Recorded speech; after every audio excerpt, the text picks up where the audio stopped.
Imagine I give you a jar with 100 gummies, but 4 of them are poison and they're going to kill you. How much would it take for me to convince you to eat one of those gummies? There's this thing called summit fever, and you see people and they just forget to think that they're human, and they let everything go and they go for that summit, and then you find their bodies years later. My goal is to come home alive. I need to turn around. You can control your process, your preparation, but the outcome, there's a fair amount of luck. I was on the top of Mount Everest for 10 minutes. 10 minutes! I trained 1,238 hours for 10 minutes on the top of that mountain. Today's guest isn't just leading in global finance. He's redefining what it means to lead under pressure. Sebastien Page is the head of global multi-asset at Rowe Price, overseeing assets exceeding $400 billion. But behind the numbers is a thinker deeply curious about what drives performance. Psychology, emotionally, and strategically. In this episode, we'll explore the power and pitfalls of goal setting, how stress reveals our true selves, why personality matters in leadership, and what makes great leaders. Hint, it's not what you think. If you're building resilience, chasing big goals, or leading others, this one's for you. Welcome to Seek Your Summit. Sebastien, how are you today? Very good, Jen. I'm super excited. You know what I was doing just before starting this? I was looking at your climbing career, and I'm very impressed. I was just reading about that. I know how I got into that. Like, I'll still never know, to be honest with you, because I never had slept in a tent before it all started. And here we are, world record in hand, and a lot of mountains underneath this little body. That's super excited. And I think super exciting. I think we're going to talk about goals, which is pretty interesting in the context of your climbing career too. Yeah. And you and like managing huge portfolios, right? There's goals on all of this. So when did you first realize the power of setting goals? Look, goals in business matter a lot. And I kind of need to start the discussion with a disclaimer. Measurable goals are super important. They motivate people. They mobilize organizations. They take us to the moon. They take you to the summit of Everest. However, what I've realized over the years is they're almost too powerful, Jen. Goals, especially the measurable ones, are almost too powerful. I decided to write my book, The Psychology of Leadership, initially because I was stressed at work and I was stressing about stressing. And I started reading about research in psychology about goal-induced blindness. And I thought, oh, that's interesting. And I realized, oh, I had goal-induced blindness, especially early in my career, where I was so focused on the measurable goal that I was losing sight of everything else that might matters. So, sorry, it's a bit of a long answer, but I think it's important to say that I endorse big goals and measurable goals. But to me, what's most interesting for high performers is also to manage goal-induced blindness. It's super important as well. Oh, I agree with you 100% because I'm one of those people that can put blinders on to everything in my life and realize, wait.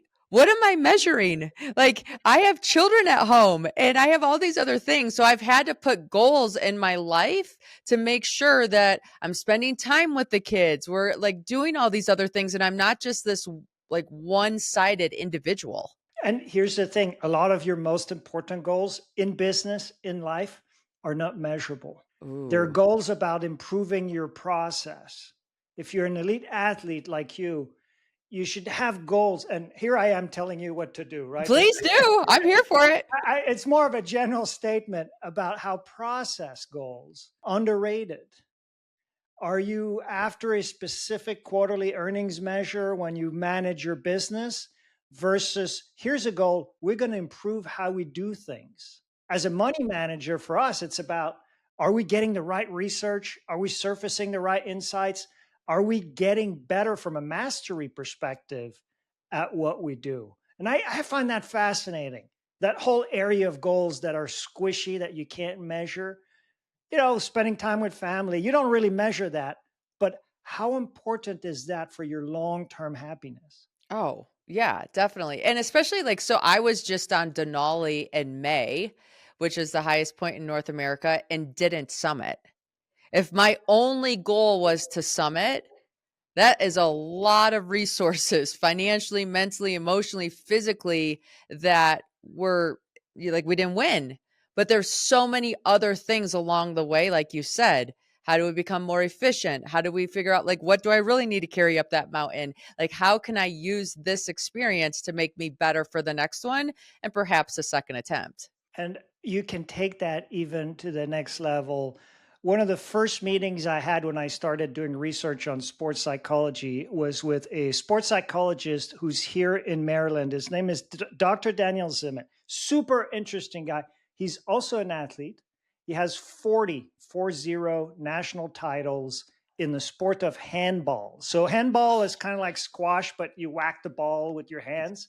Yeah, huge in 40. Europe, not so big in the United States Yeah, yet, or but the yes. people play that in prison. I give him a hard time sometimes, like he's never been to prison. But it's kind of like that sport that you see people just hit the ball. It's very competitive. He's clearly a top level athlete, an elite athlete, but he's also a PhD sports psychologist. He starts telling me, first time we meet, he starts telling me the story about his best match ever. And your story about not reaching the summit, but still learning and improving is related to that because the story for him, it took place 10 years prior and he remembered everything about it. He knew where the ball was, at what point. I won't retell it, but it's like suspense. He's telling me this at some point. He says, I was on my knees and I made an extreme shot.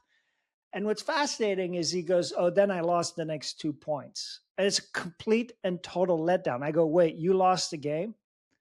And he goes, yes. And that was my best match ever. In the mindset of a sports psychologist and top athlete, that match he cherished above everything else because of what he learned that day on the court and the realization that his skills had improved so much because he was playing a much stronger opponent, that he was in a different league now. That was important.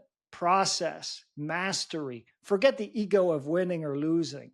And Jenn, on the climbing side, I've been really looking forward to talk to you about this because I have a confession to make. I'm a little bit, I have a few little bit of a snide comments, and I apologize for that in advance in my book, The Psychology of Leadership, because what happens in psychology is a lot of the research on goal-induced blindness. When you get obsessed with your goal and you sacrifice everything else, your health, your sense of ethics, you start cheating, your family. That phenomenon called goal-induced blindness in the research in psychology, the example that's the most used is Mount Everest. Oh, for sure. Because of what happens on the mountain. Oh, for sure. Like there's this thing called summit fever. And you see people and they just forget to think that they're human and they let everything go and they go for that summit and then you find their bodies years later. Yeah, and is it worth it? I was presenting to a group of about 1,000 finance students. So these are ambitious future money managers, A-type students. And I wanted to test the level of goal-induced blindness in the room. When you ask millennials about their life goals, 80% of them, 80, say their life goal is to become rich. And that's a lot, that's nothing wrong with that goal. But so I asked the room, I said, imagine I give you a jar with 100 gummies, but 4 of them are poisoned and they're going to kill you. How much would it take? And I can ask you, I think I know how you're going to answer, but how much would it take for me to convince you to eat one of those gummies? 100,000? And then I said, raise your hand. $1 million, raise your hand. Jenn, at $1 million, I already had 25% of the room. And to me, when you look at the research in psychology, there's nothing wrong with wanting to make money and having traditional goals. Okay, I keep repeating that, but that's important. But the long-term research in psychology shows that what is going to drive happiness, your ability to thrive in the long run, is the quality of the relationships in your life. Oof. It's not worth eating that gummy for a lump sum of money.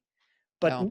these students, at least a quarter of them in my mind, kind of forgot that just right there on the spot. And it was just a thought experiment. Jenn, would you do it for $1 billion?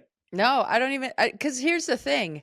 I think I've gotten to that place in my life where I'm able to do most things I want to do. And it's not about more. Like I want to have them, like, for example, I set the world record and I was 3 mountains away from another one, which is why I went to go climb Denali. And when I didn't summit Denali, I was sitting with myself and I thought, you know what? This first record was out of purpose. This second record is really feeling out of ego. And I don't even know if I'm going to come back for this because the amount of time it keeps me away from the kids and things like that, there's other things I want to spend my time on. And so I think like once you get to this point, you might test it one more time, like I did with Denali, but I don't think more is the answer. Yeah, and or apparently there's someone who's submitted Everest over 30 times. Is a Sherpa. I blanking on his name, but I actually did a little bit of research on Mount Everest in particular. That's why I'm excited that we're talking, Yeah. and I want to learn from you as well. But what what the research says is those that do that repeatedly are excellent at quitting. Hmm. They know when to quit. They don't get goal-induced blindness. It turns out in business, it's the same. The top leaders know when to quit. And it's very difficult when you've invested so much to get to where you are. Whether Yeah. it's you're climbing a mountain or you're building a business, it's difficult. It's an underrated skill. Annie Duke, one of my favorite authors, she endorsed The Psychology of Leadership. There's a nice blurb from her. She has an entire book about the skill of quitting and how Yes. underrated that is. If you're Yes. Netflix and you're running Netflix and you're mailing DVDs and you're super successful at mailing DVDs, you've invested massive amounts, millions in an infrastructure to mail DVDs. But you realize that streaming is how people are going to consume media going forward. The skill, the business skill, the climbing skill to quit Yeah. and pivot, even though you've invested so much and go to streaming, is very difficult. And that's why a lot of businesses fail. And I would love to hear what you think about this. The ability to quit when when you feel like you're just not going to make it and it's not worth pushing further. Yeah. Oh, it's such a hard, gut wrenching decision because it's easier to continue, right? It's easier to continue. But on 3 of my mountains, I turned around. And it wasn't that it was an easy decision, like, hey, let's go down. It was, my goal is to come home alive. That's my goal. And so if my goal is to come home alive, I need to turn around. And maybe I'm wrong, but I'm not going to be wrong about being home alive. And if you take this to the discussion where Dr. Daniel Zimmett is telling me the best match he ever played, he happened to have lost. Yes. Maybe those days when you quit the summit, you have like 4 or 5 new things that you've learned, I'm guessing, Yes. about how Well, you you have can so make. much more because you're like playing with that decision longer. So I think you sit with it longer. I mean, we as humans, it's fascinating. Like I was on the top of Mount Everest for 10 minutes. 10 minutes. I trained 1,238 hours for 10 minutes on the top of that mountain. And I think a lot of us, when we have success, we're happy for 10 minutes. And then we want the next thing. Where if you have a loss or a failure or you decide to quit, like you're metabolizing that much longer. You're negotiating that decision much longer. You're climbing down that entire mountain with that decision being made, trying to make sense of it. I had a little bit of goosebumps when you said 10 minutes because I think your point was it's not long versus the hundreds, thousands of hours you spend preparing and training. But also at the same time, 10 minutes is kind of it in the moment. It must have felt awesome. And by the way, I don't mean to turn the table on the podcast and interview you, but I've just been looking forward to it because I've been doing this business related research and I came across the psychology and the research on climbing Everest. And anyways, I've been looking forward to Yeah. this discussion. No, it's perfect. The audience loves a conversation. So this is fantastic. But yeah, no, it's all things. It's learning how to just celebrate life, right? And not have it just be so much about the goal. And that's what climbing teaches you too. Now I don't care so much about the mountain. I care about who's with me. What experience are we creating? What memories are we making? Because any mountain's fun with the right people, and any mountain's terrible with the wrong. And the relationships matter. I just found the whole field of sports psychology. First of all, it's very hot right now. People looking for high performance, ultra high performance. Very, very fascinating. You know, all the baseball teams now have sports psychologists on staff. It's basically the survey says about 80%, but I think the other 20%, they're competitive. They're just not telling you they have a sports Yeah, psychologist yeah, on staff. exactly. I think of Felix Baumgartner, and maybe there is goal-induced blindness. I don't know if you caught this. He's not super famous, but he's done one of the most amazing things any human has ever done. And it's up there with your climbing career. He passed away last week. An accident. He was a motorized paraglider and apparently had a heart attack. But in 2012, Felix Baumgartner, does the name ring a bell, Jen? The dame does, yeah. Okay, so he's into extreme sports. In 2012, he got in a small capsule, the capsule was attached to this giant helium balloon, and he went up 24 miles, right up to the edge of space. And then he did something amazing. With just a special suit and a helmet, he walked out of the capsule from the edge of space, 24 miles up, and skydived. He fell. You talk about the 10 minutes. He fell for 10 minutes.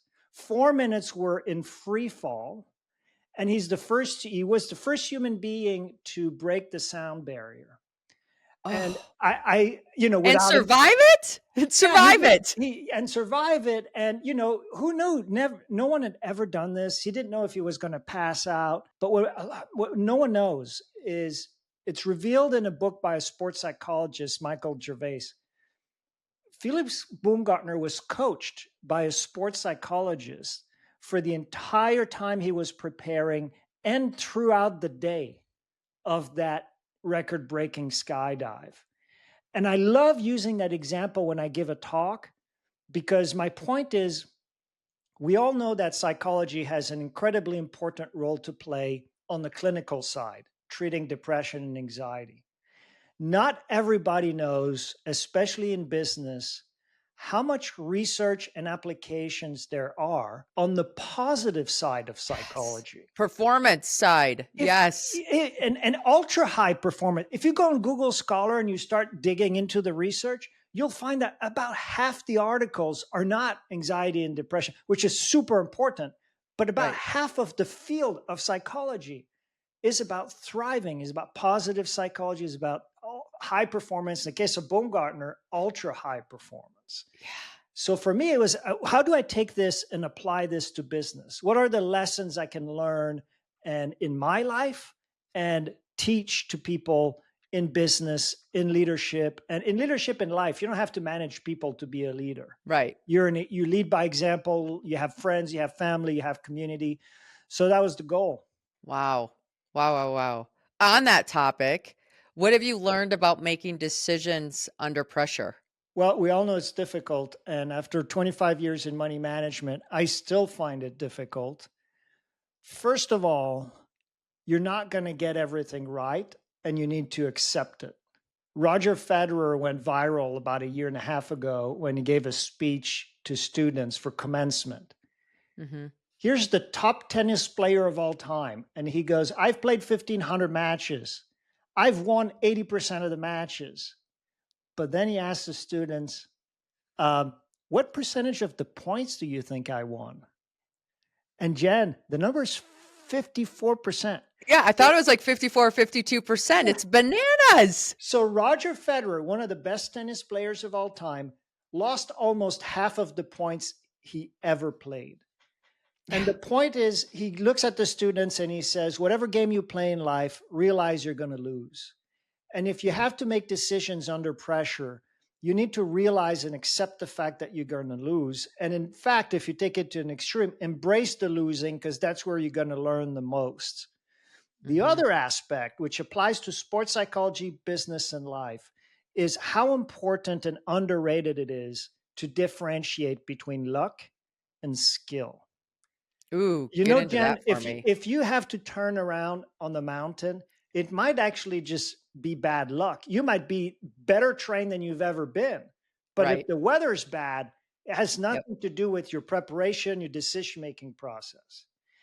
In money management, if I lose money, I might have followed the process and made good decisions, but just experienced bad luck.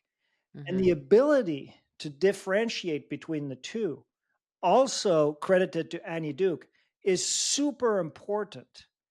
And it's difficult. Imagine that you go out to have dinner with friends, and I'm going to oversimplify this for our audience, but I think it's super important to think about that concept. You drink a whole bottle of wine. I'm sure you'd never do that, especially if you're an athlete in training, but bear with me. Yep. I'm here for You it. decide to drive home. You make it home safely. That's a good outcome, but a very bad decision. Now, you might do the same, drink, but then ask for a designated driver to drive you home. Assume the designated driver gets in an accident. That was a good decision, but a very bad outcome. What happens when we make decisions under pressure and when we learn from the outcomes is that we fail to differentiate. We look at the results and we say, if the result is good, if I made it to the summit, I did everything right. And maybe that's not the case. Maybe you took huge risks. Or if the result is bad, I did everything wrong. And the ability to parse the two in a lot of places where we have to make decisions under uncertainty is super important. And it applies to athletes. You never know, really. You can control your process, your preparation, but the outcome, there's a fair amount of luck, just like in investing. Oh, for sure. I mean, I can think back to climbing K2, and on my team for the first attempt, we had a very experienced mountaineer, 68 years old, dedicated his life to the mountains, won like many awards in the arena. Everybody knew who he was. He was on my team. We became close. He died in an avalanche that expedition, right? And so I'm on the mountain and I have to decide if I want to continue to climb or not. And I said, I'm going home. I'm not climbing this season. Thank you. And we took care of everything. But again, one of those things where it's like he did everything right. Like the snow moved, whatever they might I wasn't there to witness it, but it was unlucky. Yeah. So differentiating between skill and luck is something that happens only to those who are self-aware enough to examine their process. A In mentor once, it yeah, Real question. In business, how much do you think is luck and how much do you think is skill? a lot of it is luck. I think so too. A lot of it is luck. In life, a lot of it is luck. A mentor once told me that there are only two types of investors: those who are talented and those who are unlucky. And if you pause to think about that, it means those who are not successful always say, I was not lucky, I was unlucky. But that's Yeah. not how you become a better investor. You become a better investor by differentiating between luck and skill. And guess what? There's a lot of luck. This also touches the concept of gratitude and how gratitude is underrated in business. If you can recognize when you've been lucky and actually been vocal about it, it just shows gratitude and it fosters a culture of gratitude. And that helps with so many aspects of life. So many aspects. Yeah. I know like a lot of my business success had to be, it was a combo of the both, right? It was being trained. And so I was in the field and aware of opportunity when it showed up, but then also having the luck of that opportunity show up at the stage of the business I was in so that I could take advantage of it. Yes, when preparation meet opportunity is a cliche, but you know what? There's always something true to popular cliches. So it's difficult to just differentiate between the two. But to me, if you get good at it, you come back to mastery. Hmm. Another aspect of the research in sports psychology is that they like to write a lot, the researchers, about golf. And I can't play golf to save my life. I can't either. But you read some of those papers, and when they talk about mastery versus ego, Mm. And differentiating between luck versus skill is developing a mastery mindset. They use the example of a golfer. If the golfer's goal is to reduce their handicap and win trophies, this is an ego oriented golfer. Now imagine a golfer whose goal it is to improve their swing. That's a Yeah. mastery oriented golfer. And if they intrinsically, genuinely get excited about improving their swing, or Yeah. if you're a climber, I'm going to make up stuff. I don't even know what I'm talking about, but you get better at packing the exact right weight. You get better at pacing. You get better at whatever it is to do the process that takes you to the top of the mountain. And if on top of that, you actually get excited about that. In Yeah. business, I get excited if I find ways that we can run our meetings more efficiently. I get excited if we find ways that we can exchange ideas so we get the best out of the team. These aren't measurable goals, they're process mastery goals. But in the long run, they're the goals that matter the most. Oh, that's so funny that you think of it. You say this like this because when I go hiking, I get excited when I reach the top of the hike, but I kept my heart rate under a certain number. Right, Right. right. Like I'm like I want to know the metrics. Like how can that's like improvement to me. My health is improving because I was able to do the same thing with less stress on my body. So that's a win. And it's also exciting, and I'm a runner too, and so it's exciting when it's a mastery idea, right? The fact that Yes. the process of running at a lower heart rate and pacing yourself, Yeah. it's very much a mastery concept. Oh, definitely. Definitely, definitely. What role do you think optimism plays in all of this? Oh, I think it's huge. And when I look at positive psychology, there's some fascinating research that says, you know, people think success will make you happy.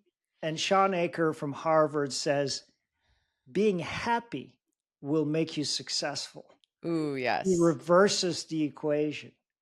Yeah. So you reach Everest, yeah, you'll be happy that you've reached Everest. But if you're generally an optimist, a happy person, you're positive, it's going to drive you to achieve more. And he actually has research, statistics, data that shows that. So I have in the psychology of leadership a whole discussion about reversing the equation. Will I like reaching it. my goals make me happy, or will being generally a happy, positive, optimistic person help me reach my goals? And it's the latter. And I ask people, leaders, to press the reset button on their goals and to think about longer term goals. What really will make the organization or you able to thrive? And positive psychology says it's not, it's not the day-to-day quest for positive emotion. And we're all driven to try to get positive emotions like sugar highs every day, nice glass of wine, a bunch of likes on my social media, that kind of stuff.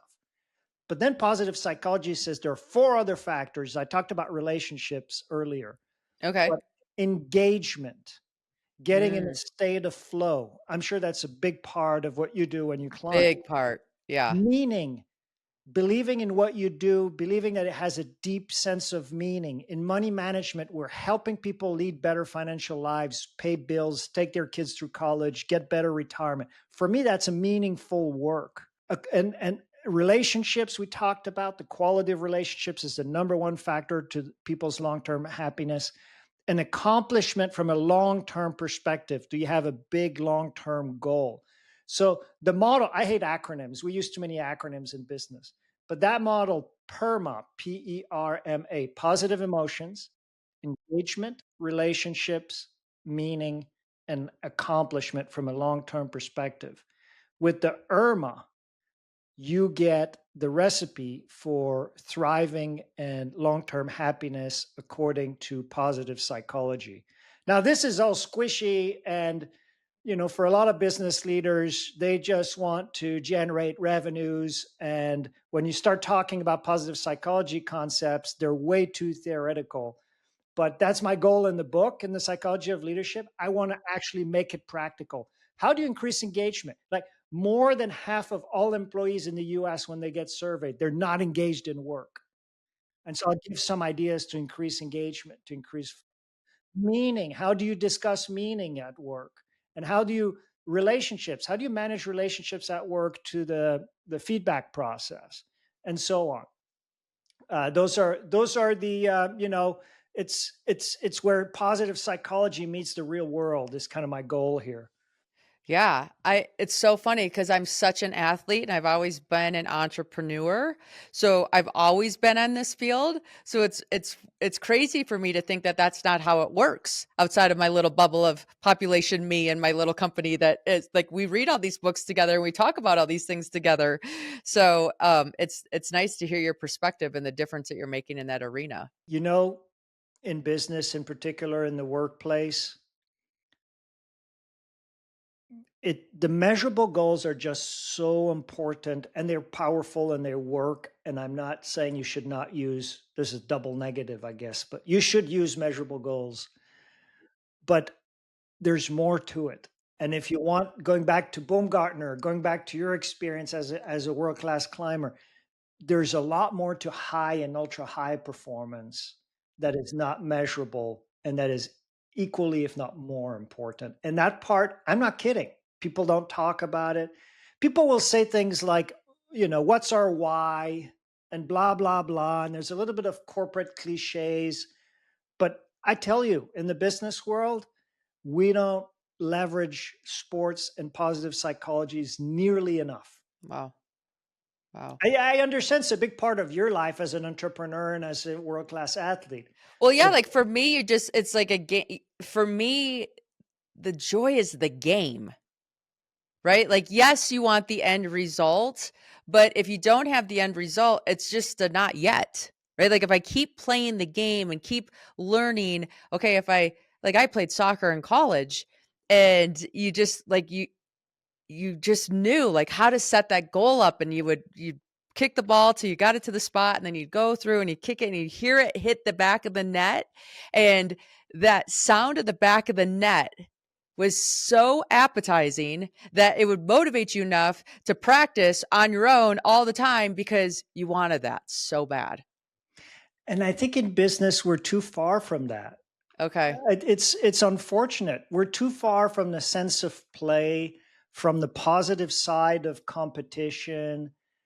We've just kind of made business too serious in a way. Yeah. You missed the play in it. The thing about social comparison and competition is, first of all, 10% of a human's thought every day is social comparison. Whether you want it or not, you compare yourself to others, right? And it's generally not healthy to obsess over social comparison, especially if you're on social media 10 hours a day.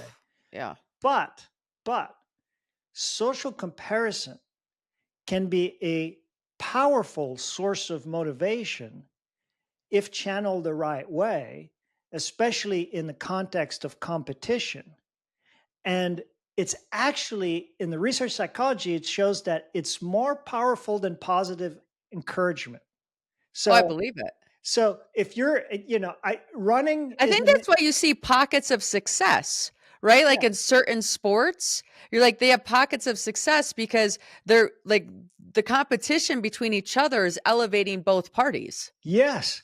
And that's also counterintuitive, but it's awesome. And you can use it in business.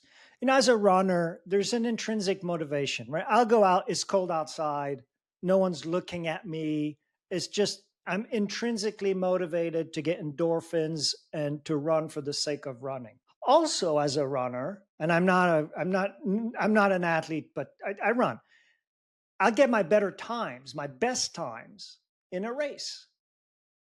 And there's nothing wrong with that.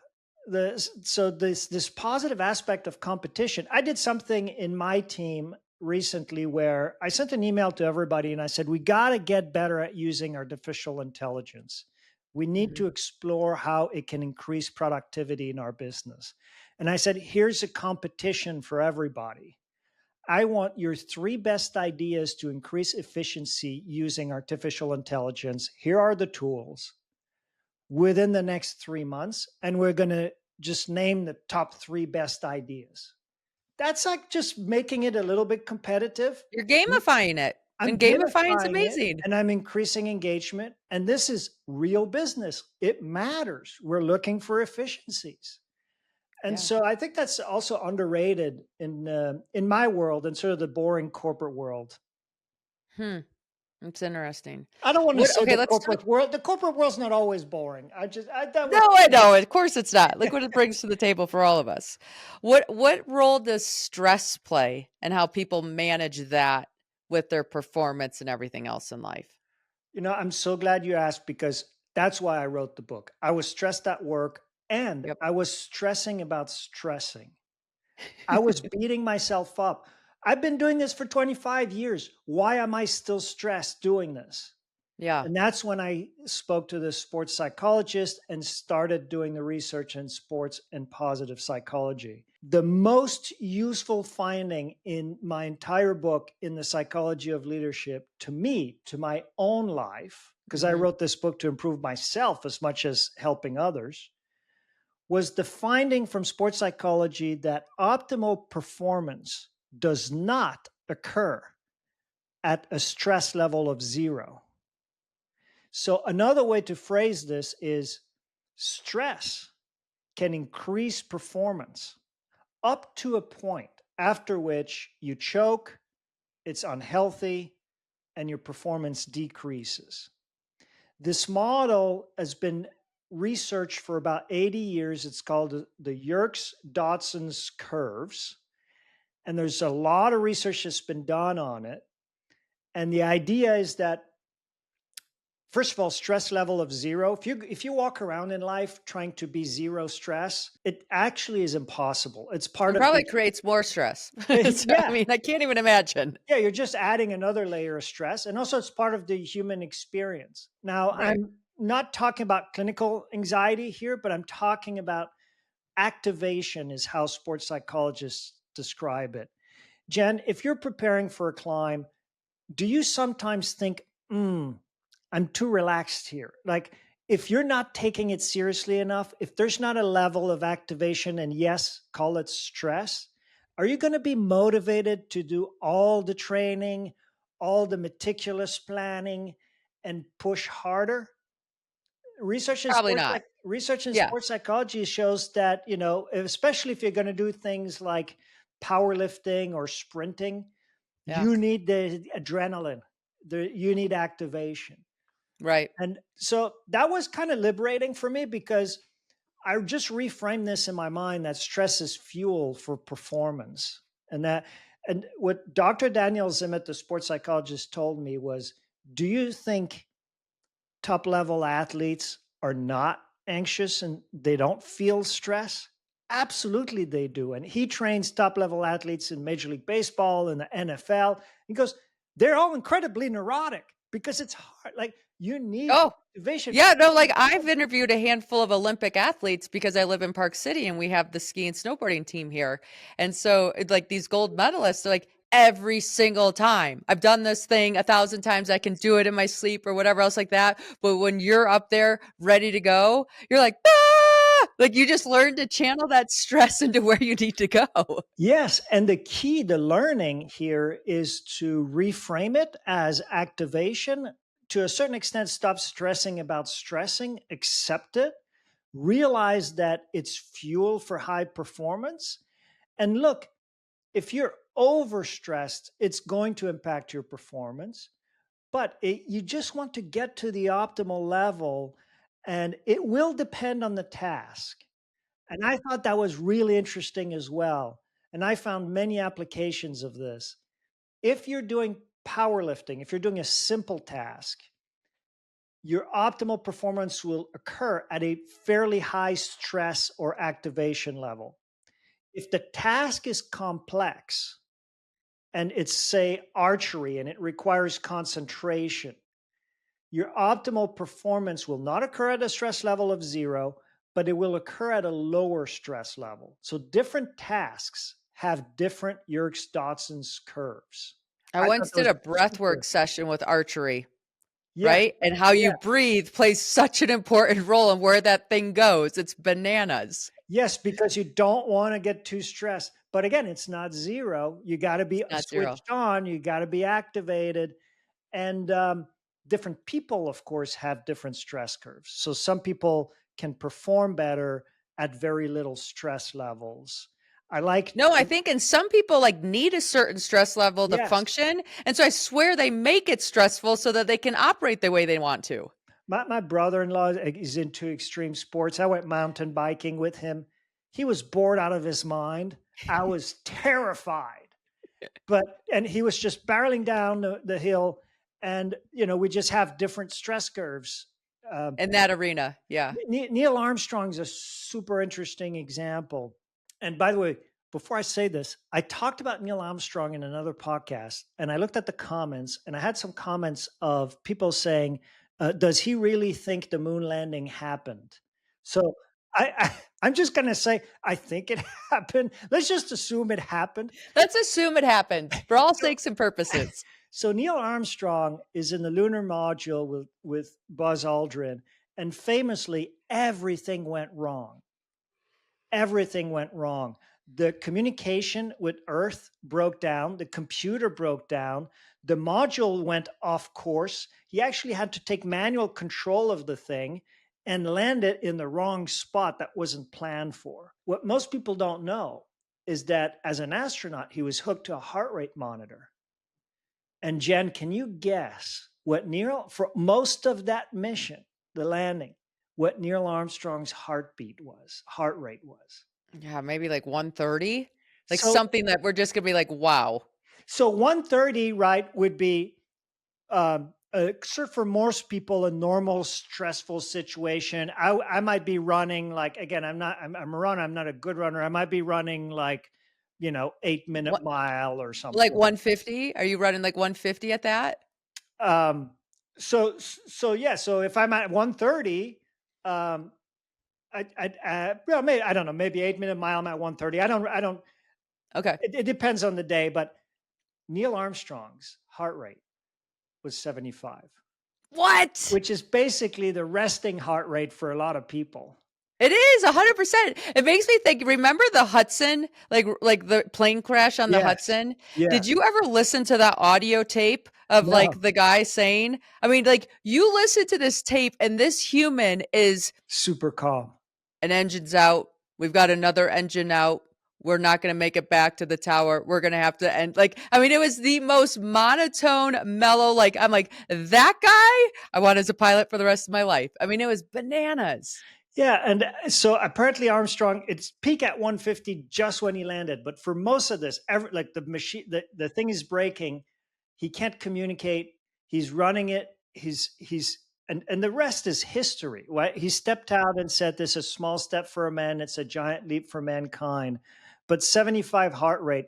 So how do you improve your stress curve? How do you improve your curve so that it moves up and to the left? You get more performance for less stress. And as an athlete, I'm sure you have plenty of tips for this. But in the case of Neil Armstrong, for example, repetition is a big component of this. Even mental repetition, sports psychology will say. I don't know, Jen, if you visualize some of your tougher climbs. But for Armstrong, he was flying fighter jets in the war situation. So he had training and repetition behind it, and routines too. I think routines help. I have next week, I've got to go on national TV, as I often do, to not defend, but it kind of feels like I'm discuss our investment views. It's a high pressure. I'm on CNBC. I don't know what they're going to ask. It's going to be like, sometimes it's a little bit of gotcha. And then you got compliance that's breathing down your neck of what you Yeah, say. be careful what you say.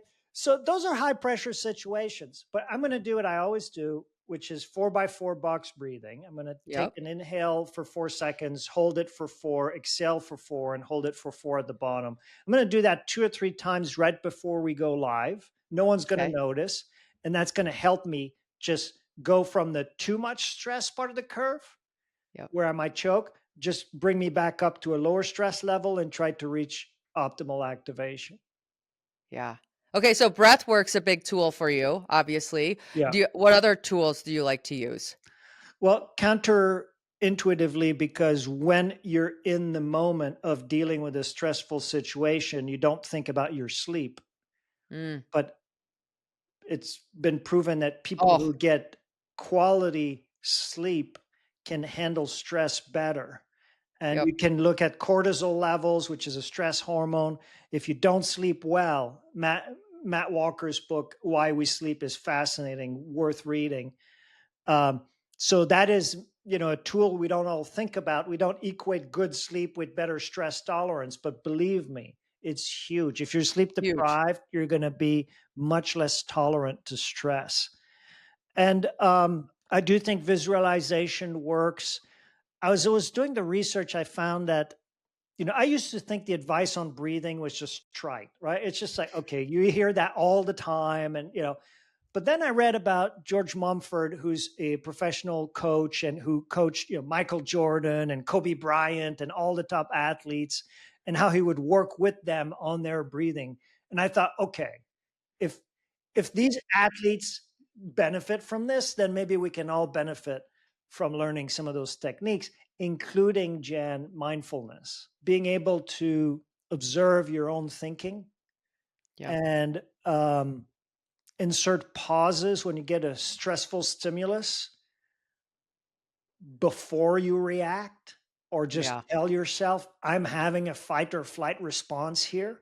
Yeah. Just this little mindfulness aspect of handling these stressors helps a ton.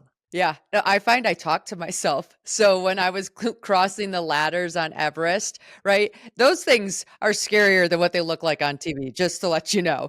You step on one, the edge of the ladder goes up in the air, the ropes are loose, you look down into a 2,000-foot crevasse fall. You're like, there's no local hospital if something goes wrong, right? Like everything's running through your mind. And when I was like crossing the ladders, one of the teammates on the other side was like, do you know you talk to yourself the entire time you're crossing?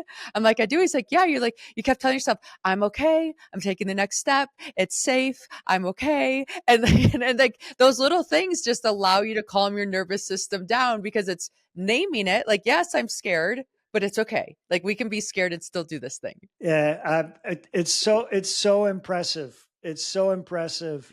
Um, you know, the, and the other thing I would say is rest is underrated as well. Rest is underrated. Yeah. If I've you had a don't, few sleep experts on this podcast, and every time it just has given me more permission to allow myself to take rest seriously. And it's part of success. It's not the opposite. do you manage to sleep on a multi-day climb on a Yeah, I like mean, you do tent? the best that you can. Being acclimatized helps a lot. So if you can get your body trained to that lack of oxygen environment, that's the biggest difference. Because what happens is if you're not acclimatized, your heart's racing to get enough oxygen into your blood for everything to run the way that it should. So for me, I have this tent that I sleep in before I go for a climb. And that allows me to get my body adjusted so that when I'm on the mountain, I probably sleep better than most because I'm not stressing my body out as much as everybody else is to get their body caught up to where we are. Yeah, it's a lot of it is preparation. I, Preparation. I also think when we're in these stressful situations, I don't know if you do a little bit of that when you're on those. Are these the Hillary steps, or is that what they're Oh, called? yeah. So the last step on Everest is called the Hillary step, and it's kind of the crux move before you reach the top. And it rents space in your mind the entire climb because you literally have like 10 feet after it. And you sit there and Right. think, am I going to make it past the Hillary step? Like I've made it this far, but the Hillary step's going to turn me around. The year that I climbed Mount Everest, we had so much snow that the Hillary step wasn't even a factor. Oh, wow. Yeah. Oh my gosh, you have no idea. I got to the top. I'm like, look at my guide. I'm like, there's flags up here. Where do we go? And he laughs. He's like, oh, we're at the top. We're Ha here. ha ha. I'm like, no, we're not at the top. I need to do the Hillary step. Where is it? He's like, oh, lots of snow this year. You didn't have it. I'm like, no, no, no. You don't understand how much that step has haunted me my entire life. It And there you sounds like it go. was almost of a letdown for you. It was a letdown. Are you kidding me? And then I was like, gosh, how much do we keep in our brain that rents space that like is going to keep us from enjoying the activity we're doing and it doesn't even show up? And the other thing I like about to do to handle stressful situations is reframing. Yeah. So you feel the stress, you feel the angst, and in a sports psychology framework, you have to reframe this as excitement, any way you can, as activation. So you're about to go on stage to give a talk, you feel it, it's uncomfortable, but if you're able to reframe it as, okay, I get it, this is giving me energy, I'm switched on, I'm excited, even the language you use with yourself, this is excitement, it's not just angst, to me Yeah. helps a lot. 100%. I use that one a ton. Even before I get on stages to deliver a speech, right? I'm like, oh, this energy just means I care and I want to make an impact. So we're good. Yeah, I mean, look, if my surgeon, I'm not sure I want my surgeon to be zero stress, right? No, Is she going to prepare as much? Is she going to pay attention as much? Is she going to be like, no? So, the zero stress is a myth, anyways. It's not part of the human experience. I mean, there might be glimpses of it, and that's wonderful, but right. it's not part, you can't go through life at zero stress. Yeah. Yeah. Wow. Gosh, this episode has been so amazing. I love all the tips and tricks that you've been able to share with us and leave with the audience. I know they're going to really resonate. How do people get more of you? So the best way to follow me is on LinkedIn. I know it's a bit businessy. Oh, I love LinkedIn. I also have Instagram and other platforms, but go look me up on LinkedIn. And the book is The Psychology of Leadership, and it's everywhere you can buy books. It's out there, and the reviews have been really, really positive so far. So I'm excited about it. Fantastic. Well, thank you so much for joining us today. And all of you that are listening, if this episode was one of those amazing episodes that I know it was, be sure to share it. Be sure to like and subscribe, and we'll see you next week.